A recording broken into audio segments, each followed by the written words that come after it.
কোনো এক সময় সবুজ পাহাড় আর ঝকঝকে নীল সমুদ্রের মাঝখানে অবস্থিত এক রাজ্যে বাস করত এক দয়ালু রাজকন্যা, যার নাম লতা।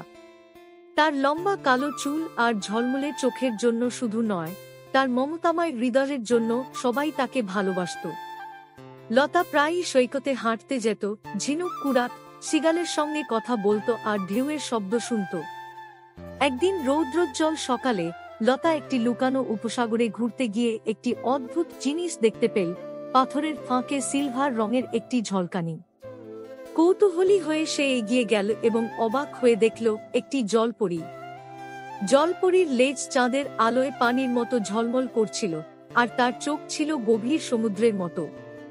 ভয় পেও না, জলপরীটি কোমল হাসি দিয়ে বলল, আমি নেরিনা। আমি তোমাকে দেখছি, রাজকুমারী লতা। তোমার দয়ার কথা সমুদ্রের গভীরতায়ও পৌঁছেছে। লতা মাথা নুয়ে বলল, গাল লাল হয়ে উঠল। ধন্যবাদ, নেরিনা। কিন্তু তুমি এখানে কেন এসেছ? জলপরীটি দীর্ঘশ্বাস ফেলল, তার হাসি মিলিয়ে গেল। আমাদের পানির রাজ্য এখন বিপদের মধ্যে আছে।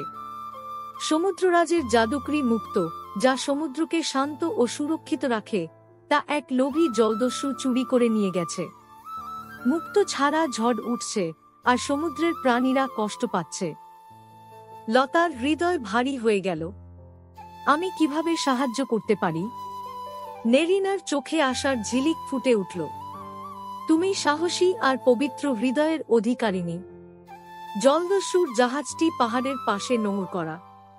তোমার বুদ্ধি ও সাহস দিয়ে মুক্তটি উদ্ধার করতে পারলে সমুদ্র আবার ভারসাম্য ফিরে পাবে। এক মুহূর্ত দ্বিধা না করে লতা সাহায্য করতে রাজি হল। নেরিনা তাকে একটি ঝিনুক দিল, যা অন্য জগৎ থেকে আসা আলোতে ঝলমল করছিল। এটি তোমাকে পথ দেখাবে এবং বিপদ থেকে রক্ষা করবে। যদি কোনো বিপদ আসে এটি বাজাও, আমি চলে আসব। লতা ততক্ষণাৎ রওনা হল। খাড়া পাহাড় বেয়ে সে উঠল, যতক্ষণ না সে জলদস্যুর জাহাজটি দেখতে পেল। জাহাজটি বড় এবং ভয়ঙ্কর, কালো পাল আর একটি মাথার খুলি আঁকা পতাকা নিয়ে। লতা চুপি চুপি জাহাজে উঠল, ব্যারেল আর বাক্সের আড়ালে লুকিয়ে রইল। ক্যাপ্টেনের ঘরে সে মুক্তটি দেখতে পেল। মুক্তটি তার মুঠোর মতো বড় আর একটি কোমল, শান্তিময় আলো বিকিরণ করছিল। ঠিক যখন সে মুক্তটি ধরতে গেল, একটি কর্কশ কণ্ঠস্বর ভেসে এল, ওখানে কে? জলদস্যু ক্যাপ্টেন, বড় দাড়িওয়ালা এক শক্তিশালী লোক রুমে ঢুকে পড়ল। লতার বুক ধুকপুক করতে লাগল, কিন্তু সে নেরিনার দেওয়া ঝিনুকটির কথা মনে করল। সে তা বাজাল, আর এক মোহনীয় শব্দ বাতাসে ছড়িয়ে পড়ল। হঠাৎ পানি উথাল পাথাল করে জাহাজে ঢুকে পড়ল, আর নেরিনা দেখা দিল, তার লেজ ঝকঝক করছে। তুমি খুব ভালো করেছ, রাজকুমারী লতা, সে বলল। তার লেজের এক ঝটকায় সে একটি ঢেউ ডেকে পাঠাল, যা জলদস্যুদের সমুদ্রে ভাসিয়ে দিল। তারা ভয়ে পালিয়ে গেল, আর নেরিনার সাগর বন্ধুরা জাহাজটিকে নিরাপদে টেনে নিল। মুক্তটি হাতে নিয়ে লতা সৈকতে ফিরে এলো। নেরিনা মুক্তটি লতার কপালে রাখল, আর তা এক ঝলক আলোতে মিলিয়ে গেল। সমুদ্র এখন বাঁচল, তোমার জন্যই, কৃতজ্ঞতায় ভরা কণ্ঠে বলল নেরিনা।